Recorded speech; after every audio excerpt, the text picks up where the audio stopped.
சென்னை பழைய வண்ணாரப்பேட்டை பகுதியில் குடிசைகளில் வாழும் 12 குடும்பத்தினருக்கு வீடுகள் வழங்காமல் அரசு அதிகாரிகள் அலட்சியம் காட்டி வருவதாக சம்பந்தப்பட்ட மக்கள் குற்றம் சாட்டியுள்ளனர். இது தொடர்பாக நமது செய்தியாளர் ரஃபிக் வழங்கிய கூடுதல் தகவல்களை தற்போது பார்க்கலாம். சென்னை பழைய வண்ணாரப்பேட்டை ராமதாஸ் நகரில் இருக்கக்கூடிய மயானத்தில் தான் தற்போது இருந்து வருகிறோம். இந்த இடத்தில் சுமார் 40-50 ஆண்டுகளாக இங்கு அப்பகுதிவாசி மக்கள் வாழ்ந்து வருகின்றனர். அவர்களுக்காகவே திமுகவில் இருந்திருக்கக்கூடிய ஆட்சியில் தற்போது சமீபத்தில் தான் 150க்கும் மேற்பட்ட இருக்கக்கூடிய வீடுகளை அமைத்து தரப்பட்டுள்ளது. அது மட்டுமின்றி இடைக்காலத்தில் இருக்கக்கூடிய ஒரு சிலர்கள் மட்டும் விட்டு மீதி உள்ள நபர்கள் மட்டும் இருக்கக்கூடிய வீடுகள் கொடுக்கப்பட்டுள்ளது. சுமார் 12 வீடுகள் மட்டும் இருக்கக்கூடிய குடும்பத்தினர் வீடு இல்லாமல் தவித்து வருகின்றனர். இந்த சுடுகாட்டில் இருக்கக்கூடிய இங்கு வீடுகளை பல ஆண்டுகள் கட்டி வந்து வசித்து வரக்கூடிய அந்த குடும்பத்தினருக்கு இதுவரை வீடுகள் ஏன் வழங்கப்படவில்லை என்பது குறித்து கேள்விக்குறியாக உள்ளது. அது மட்டுமின்றி இங்கு இருக்கக்கூடிய பாம்பு, பூரா, தேலி ஆகிய பல்வேறு பிரச்சனைகளுக்கும் இடையே இருக்கக்கூடிய மின் வசதிகளும் அல்லாதவாறு இங்கு இந்த பகுதியில் வசித்து வருகின்றன. அந்த 12 விடுபட்ட அந்த 12 குடும்பத்தினருக்கு வழங்க வேண்டிய குடியிருப்புகளை தமிழக அரசு உடனடியாக வழங்கப்பட வேண்டும் என்பதுதான் பிரதான கோரிக்கையாக உள்ளது.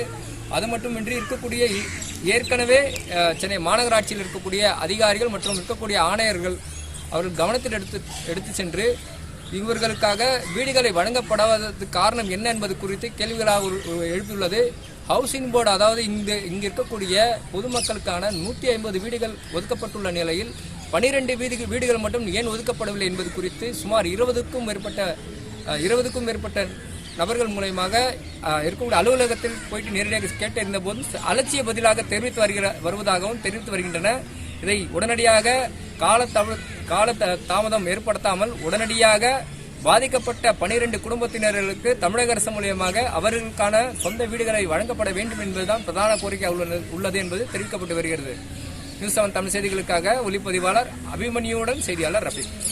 வீடு வரலப்பா, வீடு கட்டணும், வீடு அப்படியே கட்டுக்கணும். எவ்வளோ பாத்ரூம் கட்டிதான் வீடு வந்துருச்சியா எங்களுக்கு. நாங்கள் பணம் போட்டு வீடு கட்டிக்கிறாங்க. நாங்கள் அதுக்கு வரல. குழந்தை வச்சுன்னு நான் பொண்ணு வச்சுன்னு இங்கேயே கிடக்கிறேன். காற்று மாதிரி இங்கே அங்கேயே கொடுக்குற வரோம் தான் சொல்கிறாங்க. ஐயா எதுவும் இது வரைக்கும் வரல.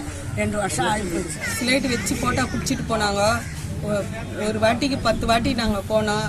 எல்லாம் அமைச்சருங்களாம் பார்த்தோம். நாங்கள் வரமா போமா, அந்த சொன்னார் வரோம் உன் வீடு வரோம் போ, இதை தான் சொல்லிக்கிறாங்களே கண்டி. எங்களுக்கு யாரோ ஒரு நடுவடியே எடுத்து எங்களுக்கு பதில் சொல்ல. எங்களுக்கு ஸ்லேட்டு வச்சு போட்டா பிடிச்சிட்டு போனுங்க, டோர் நம்பர் போட்டு போனுங்க. இது வரைக்கும் எங்களுக்கு ஒரு பதிலே சொல்ல மாட்டாங்க வீட்டுக்கு. எங்களுக்கு இந்த 1.5 வருஷம் ஆகுது. வீடே கொடுக்கல. குடிசை மாற்ற வாரிட்டு போகிறப்பெல்லாம் கேட்டாக்கா இந்த மாதிரி கட்சிக்காரங்க வந்து இந்த மாதிரி பிரச்சனை பண்ணுறாங்க, உங்களுக்கெல்லாம் வீடு கொடுக்கக்கூடாதுன்னு சொல்கிறாங்க. நான் இந்த மாதிரி 12 வீடு இல்லை, 26 வீடு 36 வீடுன்றாங்க அப்படின்னு சொல்லி ஏதோ சொல்கிறாங்க. நாங்களும் போயிட்டு வரோம். ஒன்றுமே பதில் சொல்ல மாட்டுறாங்க. இப்போ கடைசியாக கார்பரேஷன் ஆஃபீஸில் போயிட்டு இந்த 1 மாதம் ஆகுது தகவல் சொல்லி ஒன்றுமே சொல்லலை. குழந்தைங்களாம் வச்சுக்கின்னு இங்கே தான் இருக்கிறோம். கரண்ட் இல்லை, தண்ணி வசதி இல்லை, எதுவுமே இல்லை. காட்டில் இருக்கிற மாதிரி இருக்கிறோம்.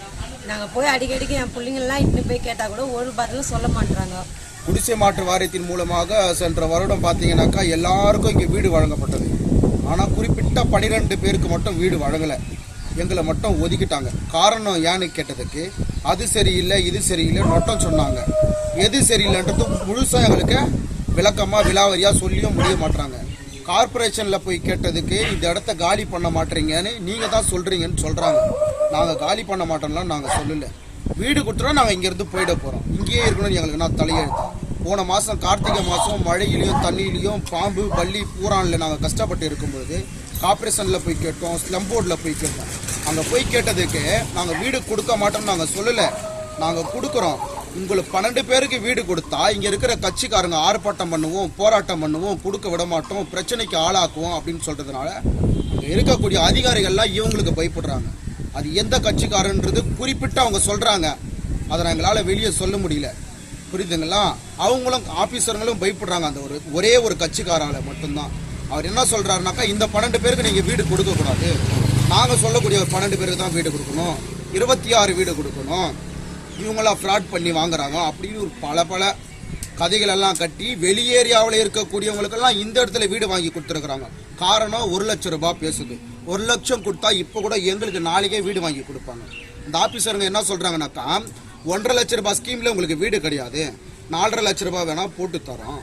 நாங்க உங்களை திருப்பி கேட்கறோம், ஏன் 1.5 லட்சம் ரூபாய்க்கு வீடு கொடுக்க மாட்டீங்க? அப்போ வந்து எங்களுடைய ப்ரூஃப் எல்லாம் தவறா இருக்குது. 4.5 லட்சம் கொடுத்தா அதெல்லாம் திருத்திட்டீங்களா? அது சரியாயிடும். மனசாட்சி இல்லை உங்களுக்கு? அதிகாரி மூலியமா நீங்களே வாங்க, எத்தனை வீடு இருக்குது நேர்லயே பாருங்க, குடும்ப நடத்துற வீட்டுக்கு மட்டும் கொடுங்க, கொடுத்துட்டு இச்சு தள்ளிட்டு போட்டு இந்த இடம் அந்த எதுக்கு தேவையோ அதுக்கு பயன்படுத்தின்னு போங்க. கட்சிக்காரன் சொல்றான், அவன் சொல்றான், இவன் சொல்றான், ஆர்ப்பாட்டம் போராட்டத்துக்குலாம் நீங்க பயப்படாதீங்க. நியாயம் எங்க இருக்குதோ அவங்களுக்கு பார்த்து வீடு கொடுங்க. இல்லைன்னா நாங்களும் ஆர்ப்பாட்டம் போராட்டம் எந்த ரீதியா தயங்கவும் இல்லை. நாங்க எந்த பிரச்சனை வந்தாலும் சந்திக்க தயாரா இருக்கிறோம்.